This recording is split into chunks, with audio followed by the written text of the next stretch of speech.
দিনটি ছিল ১৭ জুলাই। বৈষম্য বিরোধী ছাত্র আন্দোলনের নেতৃত্বে কোটা বাতিলের আন্দোলনে পুরো বাংলাদেশে বিশ্ববিদ্যালয়ের শিক্ষার্থীরা রাস্তায় নেমে এসে স্লোগান ধরেছিলেন।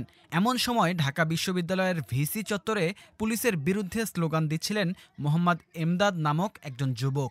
অভিনব পদ্ধতিতে প্রতিবাদ জানাতে গিয়ে এমদাদ পুলিশকে বলেছিল, আপনারা দালালি ছেড়ে কীর্তন করেন, আমরা টাকায় ভরিয়ে দেব।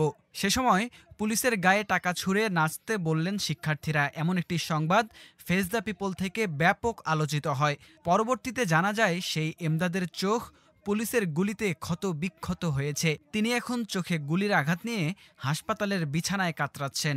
আসসালামু আলাইকুম ওরহমতুল্লাহি ওয়াবারাকাতুহু। প্রিয় দেশবাসী, বন্ধুগণ, আপনাদের সবাইকে বিজয়ের রক্তিম শুভেচ্ছা জ্ঞাপন করছি। আমি মোহাম্মদ এমদাদ, আপনাদের ভাই, আপনাদের বন্ধু, কারো ছেলে, কারো ছোট ভাই, কারো বড় ভাই। আমি বর্তমানে অসুস্থ। আমার একটি চোখে গুলি লাগছে। আমার গুলিটা লাগে হচ্ছে আপনার গত 5ই আগস্ট, বিজয়ের দিন। আসলে এটা খুব, যে আমার আত্মীয় স্বজন, বন্ধু বান্ধব সবাই বলতেছিল, তুমি এখন আন্দোলনের শুরু থেকে ছিলা, তুমি ঢাকায় আন্দোলন করেছো, কিন্তু তুমি তখন কিছু হওনি, তোমার কিছু হয়নি, কিন্তু তুমি শেষ মুহূর্তে এসে, আসলে আমারও কল্পনায় ছিল না আমি এমন কিছুর সম্মুখীন হব। কেননা আমি আন্দোলনে একদম শুরু থেকে, যখন থেকে কোটা সংস্কার আন্দোলনের শুরু হয়, তখন পর্যন্ত খুব বেশি আলোচনায় আসেনি, তখন থেকে আমার অংশগ্রহণ। কিন্তু আমি তখন পুলিশের সামনে খুব বজ্র কঠিন গলায় কথা বলেছি, এমনকি আমি বহু ধরনের ধমকির সম্মুখীন হয়েছি। তখন আমি পিছপা হইনি, আমি আন্দোলনের মাঠ ছাড়িনি। কিন্তু আমি শেষ মুহূর্তে এসে গুলিবিদ্ধ হই চট্টগ্রামের ওয়াসাতে। ওখানে আমার একটা চোখে গুলি লাগে, পুলিশের গুলি। তখন পুলিশ খুব বেশি এলোপাথারি গুলি করতেছিল তখন, এই আর কি। আর আমি বর্তমানে চিটং মেডিকেলে সর্বপ্রথম আমার চিকিৎসা নেওয়া শুরু করি।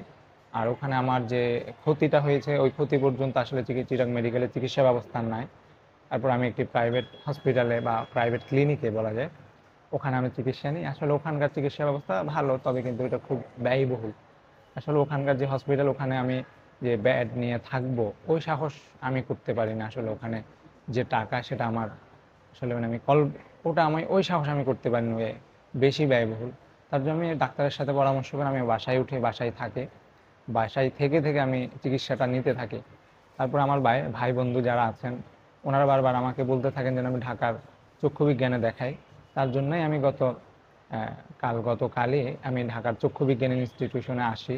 তখন ওনারা আমাকে দেখে আমাকে ভর্তি দেয়। এবং আজকে ডাক্তার দেখেছেন, ওনারা ফাইনালি কিছু বলেননি, ওনারা দেখতেছেন এই। আর আহ, আমি আমার দেশবাসী, আমার রাষ্ট্রের কাছে যেটা বলার আছে, আসলে আমাদের চিকিৎসা ব্যবস্থাটা না খুবই আসলে পজিটিভ না, ভালো না। ধরেন আমার যেটা অনুভূতি, আসলে আমি মনে হয় আরও বেশি বেটার ট্রিটমেন্ট পেতে পারতাম।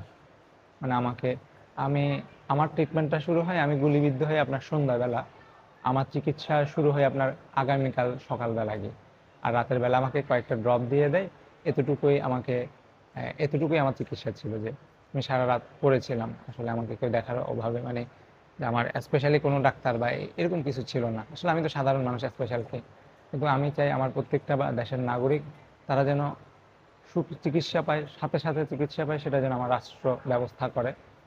আর আমি দিন দিন আসলে আমিও একটু কেমন জানি ঘাবড়ে যাচ্ছি আর কি। আমার জন্য দোয়া করবেন। আগে যে সাহসটা ছিল, কেমন জানি কমে যাচ্ছে সাহসটা। আসলে আমি তো আমার জিনিসটা অনুভব করতে পারি। ধরেন আমার কাছে 10 টাকা ছিল, 10 টাকা থেকে 9 টাকা, 8 টাকা, 7 টাকা, 5 টাকা। আপনি বুঝতে পারছেন তো আমি কি উদাহরণ দিচ্ছি? টাকাটা যখন কমে যায়, আমার তখন সাহসটা কমে যায়। ধরুন আমি গতকাল চোখে অনেক ভালো দেখছিলাম, আমার যে চোখটা ভালো, কিন্তু আজকে এসে আমি অনুভব করতেছি, আমি যতটুকু গতকাল দেখছি আজকে অতটুকু দেখি না। আমার দৃষ্টিশক্তি কমে যাচ্ছে। আর আমি অনুভব করতেছি আমি যেন কি, মানে আমার অনুভবটা পজিটিভ না আসলে। আপনারা আমার জন্য দোয়া করবেন, আমাকে আপনাদের দোয়ায় স্মরণ রাখবেন। আর আমি আমার দেশের মানুষের কাছে দোয়া চাই। আর আমি আমার যারা ভাইয়েরা আঘাতপ্রাপ্ত হয়ে যায়, তাদের জন্য ভালো উন্নত চিকিৎসার ব্যবস্থা করে অতি দ্রুত।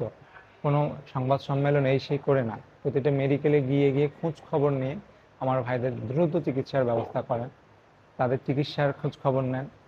আর আমরা তো একটা বড় মহা কষ্টে আছি, ভাইরাল না হলে কেউ কারো খোঁজ খবর নেয় না। আমার ভাইয়েরা একজন মারা গেছে, দুইজন মারা গেছে, যে কয়জন ভাইরাল তাদের খোঁজ খবর নেই। কত ভাই মারা গেছেন, কত বোনরা মারা গেছে, তাদের প্লিজ তাদেরও খোঁজ খবর নেন।